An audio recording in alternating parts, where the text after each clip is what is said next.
that's a good question. I think what you saw in Toronto is when we have everybody available from the start, we are able to have the quality players, especially in the middle of the pitch, and understand where we are and what we're trying to achieve against these different shapes. The moment that Alonso doesn't play, Muncev comes on, has different qualities. When Keats is not available, we have to put somebody else on with different qualities. But they have a huge impact on the team. And what you see when everybody's available from the start and we understand well enough what we're looking for in these type of games, then we have more control as in other games. We had Andres Perea here. Yeah. Pepe to you. Yeah. And he's fully fit now. He says he can go 90. But how do you see him fitting in the team? What do you think are his best qualities and his best position in your system? I'm very happy that Pep is available again, because it's taken him a while to catch up with the rest of the team. His best qualities, I think, are movement off the ball. He has good timing of the runs behind the defense.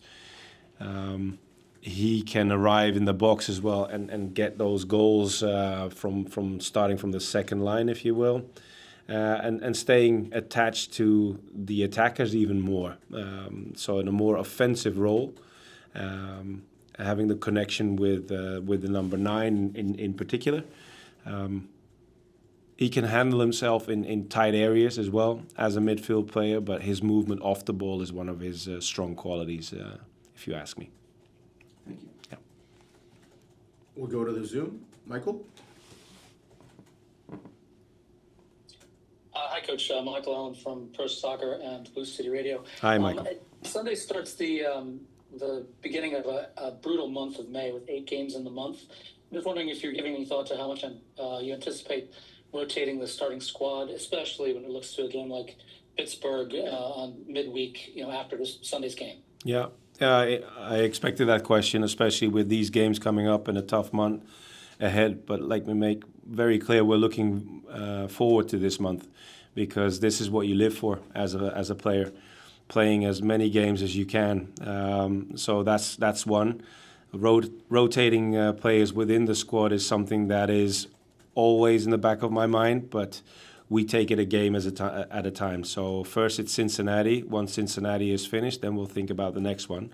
And that's going to continue for the rest of the season, and especially this month coming up with 8 games. And if we do proceed in the Cup, it's going to be 9. Alex? Hi, Pascal. This is Alex Winley from AM New York. How's it going? Hi, Alex. Keaton Parks was just named Player of the Month for April. How important is a player like Keaton to your squad, especially considering his experience, technical quality, and leadership on and off the pitch? Thanks.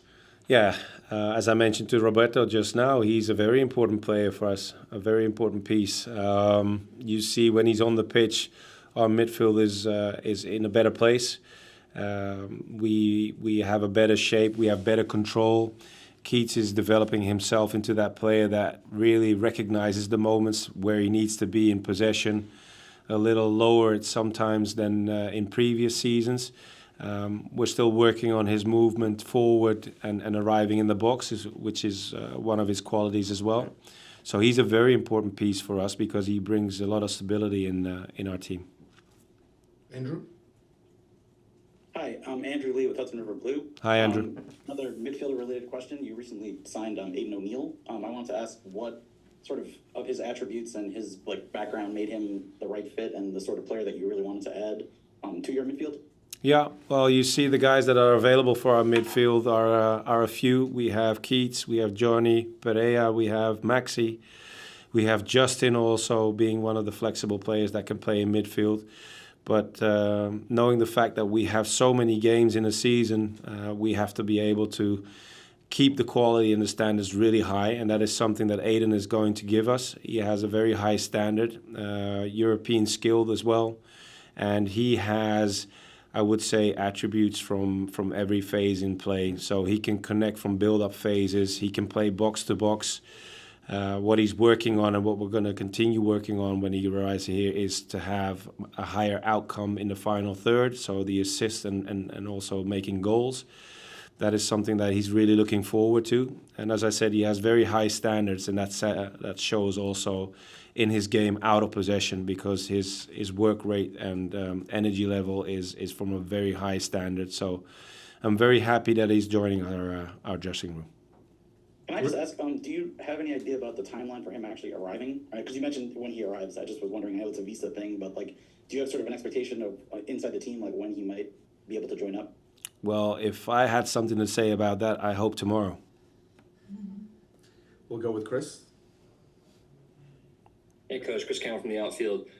Building on that, you've had Keaton Parks play a bit deeper so far this year. Now you're bringing in Aiden O'Neill.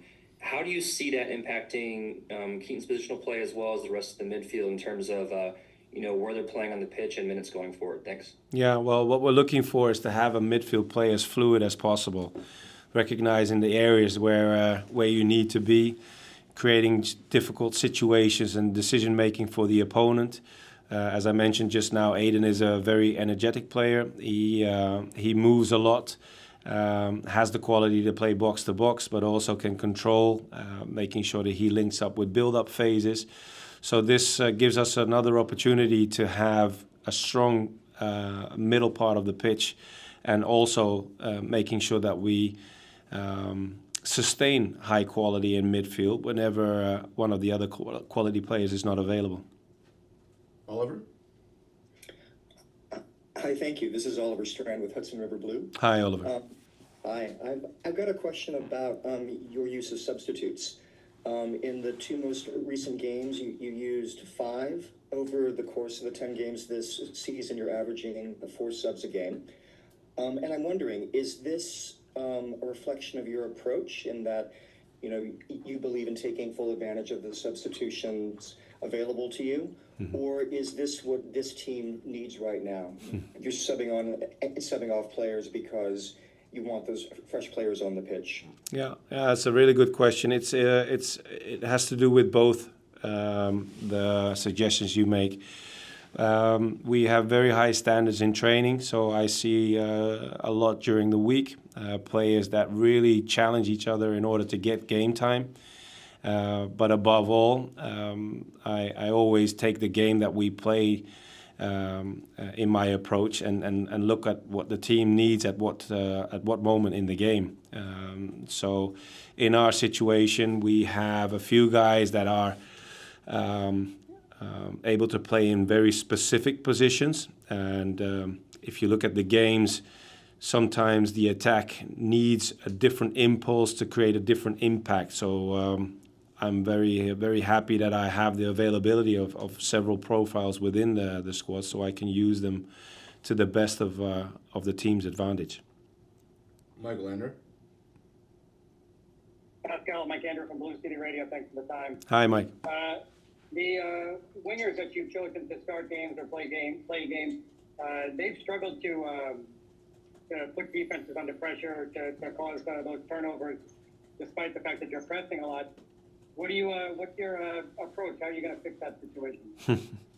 Well, that is something that we're working on a daily basis, Michael. So you have to take in consideration guys like Agu and Juli are still very young, and in their first spell of playing a few games in a row, also to make sure that they can show their qualities, which they do have. On the other hand, I agree. The impact of our wingers hasn't been that big yet, but that is something that they're working on every day. And as I said to your colleague just now, I see them train every day, and it's just a matter of time. Give these guys a little time and make sure they get settled in, and they will have the impact that we all expect them to have. Michael Allen, you have another one? I sure do. Looking forward to this Sunday, just the game planning against Cincinnati. They've got a really dynamic midfielder in Evander. You've played against some really good midfielders already in MLS so far. How do you balance keeping that identity going forward, like you're just talking about, as on the offense, and also neutralizing a player like Evander? Yeah, interesting.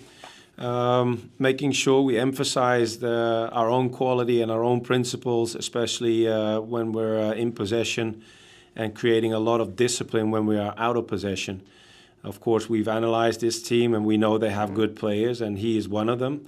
But just making sure that we are aware of his behavior in the previous matches will help us prepare ourselves in order to be in a good shape, especially when we have the turnovers or when we're out of possession. Creating that discipline with players that like to have the ball, like Maxi, Keats, and Johnny, that is always the challenge. But so far, they're handling themselves quite well. Final one, we'll go with Chris. Hey, Coach, Chris Cameron from the outfield. Hi, Chris. I'm just wondering if you can give us an update on any injury statuses. I know Micha Lenish missed last game. What's his availability for Sunday, and is there any other injuries for Sunday? Thanks. Yeah. Well, Micha is going forward. He's been training partially with us today and the previous days. So he's going forward. Unfortunately, he will not be part of the roster going into the game for Sunday. And unfortunately, we lost Kevin O'Toole coming out of the Toronto game. So those are the two guys that will not be available apart from Malachi.